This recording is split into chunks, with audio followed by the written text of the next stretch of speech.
This story seems incredible, so the writer, whom we see in the opening scenes, isn't sure if readers will believe its truthfulness. It happened on January 27, 1985. A grand dinner was arranged in the luxurious mansion to celebrate the 80th birthday of the billionaire Charles Butin. This man had caused quite a stir in his time and had made it into the headlines more often than one can remember. Jean, the butler, entered the room of the hostess of the celebration, Linda. Charles was also present. Linda is Charles's third wife. Today she must look magnificent. The entire Butin family had gathered in the mansion. There was Josh, the billionaire's nephew, along with his future ex-wife Magdalene. She drinks a lot and couldn't care less about what her husband thinks about it. Charles asks Linda to go ahead. Charles's goddaughter Melissa and Larry, her husband, were also here, as well as Luke and Kristen, Charles's children. Paulette, his sister, is one of those people one should be wary of. Her spineless husband is called Maurice, and he's a psychiatrist. Passing by the butler, Linda playfully smiled at him. Charles's aunt, Clara Butin, was used to keeping everything under control. What unites all the people in this house is one thing: they hate each other. Charles didn't rush downstairs. Suddenly the lights in the house went out. When it came back on, Charles was lying unconscious near the stairs. Obviously someone among those present pushed him, but who exactly? Soon it was all over the news. Charles's condition was undisclosed. The servants gossiped about it. Of course everyone suspects that the fall wasn't accidental. Linda didn't leave the husband's bedside, who was trying to say something, but his speech was unintelligible. But even when Charles spoke coherently, there was no logic in his words. Charles declared that he wasn't going to die right now. The billionaire suspects every member of his family and the servants in his fall down the stairs. They all have motives. Tired of the husband's insults, Linda left his room, as did the nurse Agatha Pruitt. This family is definitely the strangest she's ever had to deal with. The maid, Frankie, tried to eavesdrop on the conversation between the homeowner and the butler. Charles was telling Jean that he had become a victim of a conspiracy within his own family. The second housekeeper joined Frankie, and at that moment Jean walked out of the room, shaming them. Among the servants, there was a peculiar competition as well. Linda often indulges in flirtation with the butler, hoping that her husband's demise is not far off. After Linda's departure, the servants began to neglect the rules. The nurse often appears here to give Charles the necessary medication.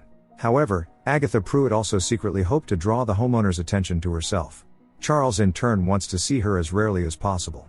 Today Charles plans to gather all the family members in the house again and asks Jean to organize everything. Meanwhile Linda is enjoying life. Getting a call from the husband, she was displeased that he interrupted her relaxation. Linda wasn't intending to return, but when Charles offered to double her inheritance, she agreed to attend the family dinner.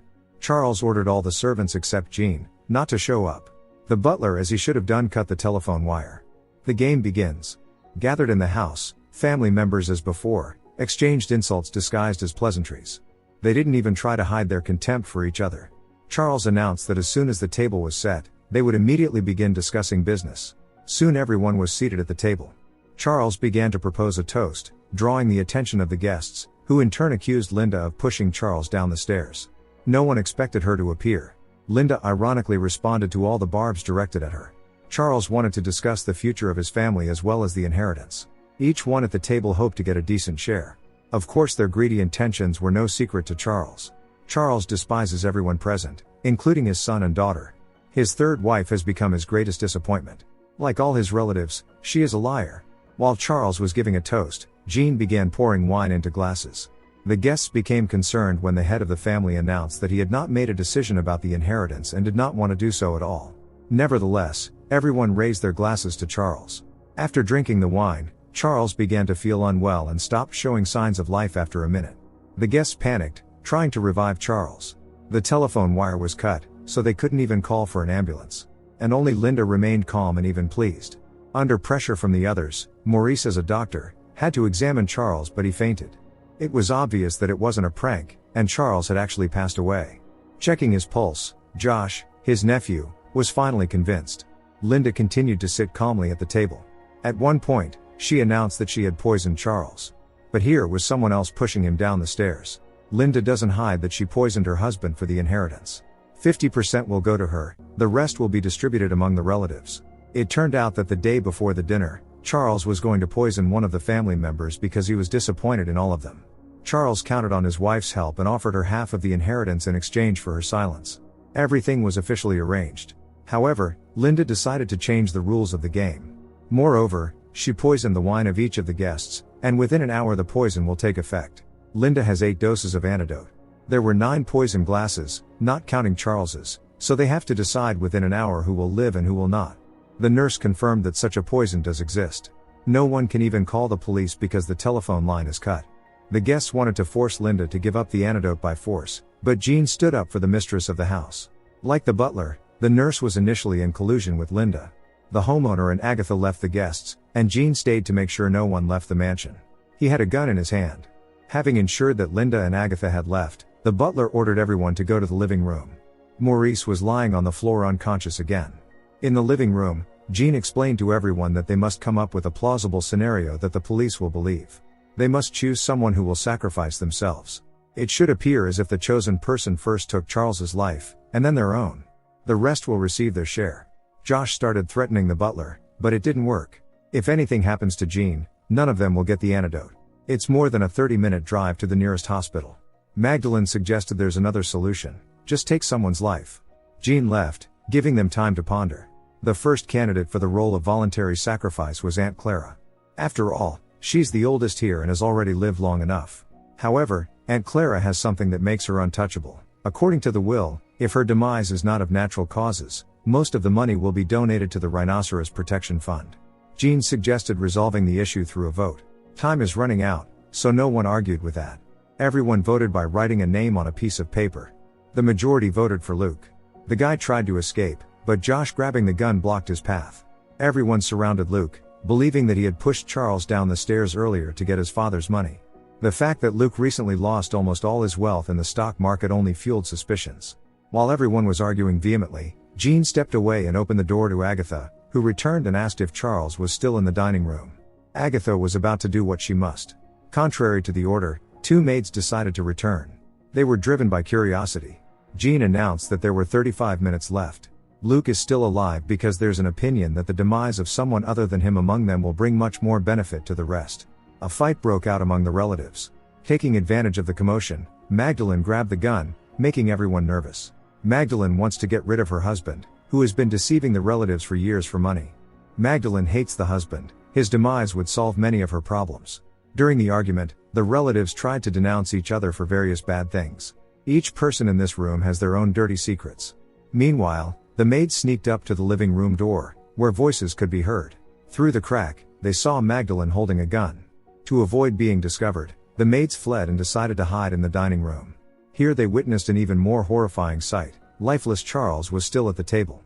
The women realized they needed to leave here as soon as possible. It's evident that Mr. Buetten met his end at the hands of his relatives. The maids were planning to go to the police, but Agatha with the gun blocked their path. There are 27 minutes left, and the poison will take effect.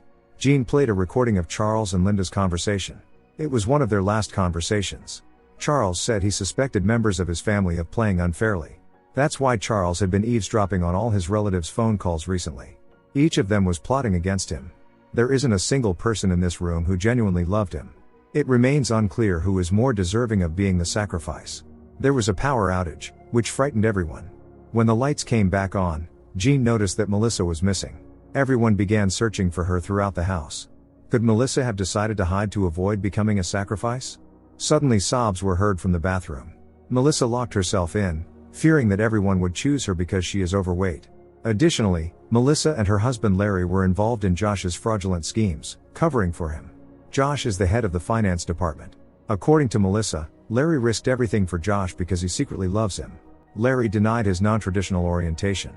But the argument was interrupted by Paulette's attack on her husband Maurice. She suspected that there was something going on between him and Kristen. Aunt Clara announced that there was no affair. In fact, they are father and daughter. Kristen didn't want to believe it, but Maurice confirmed that he is indeed her father. Jean wrote down in his notebook and listed aloud the sins of each of those present. They had only 20 minutes left. Strange sounds came from one of the rooms. Then there was the sound of breaking glass, and the lights went out. Candles became the only source of light. Everyone slowly followed Jean, hearing how the frightening sounds grew louder. Josh held the gun ready. The electricity came back on. The source of the sounds was the wind rushing in through the window. Unable to handle the stress, Maurice fainted again. No one except Jean knows that Agatha is in the house, and she also has a gun. With time running out, Jean decided to take matters into his own hands. There were only 10 minutes left before the poison took effect, and Jean suggested that fate decide. Jean loaded only one bullet into the revolver. Now they must play Russian roulette. The drawing will decide who will be the first. Maurice was the lucky one, if you could call it that. It might be Maurice's last minute. For the first time in his life, he gathered the courage to say everything he thought to his wife. However, luck was on Maurice's side, and the gun didn't fire. Next was Aunt Clara. Without any hesitation, she pulled the trigger. Again, the gun didn't fire. Josh interrupted the game, unwilling to rely on chance. Josh decided that his wife would be the sacrifice and ordered everyone to go to the dining room. Everyone was surprised when they didn't see Charles in his place. Suddenly, loud laughter echoed from somewhere on the second floor. No one understood what was happening. In the hall, Jean turned on the TV.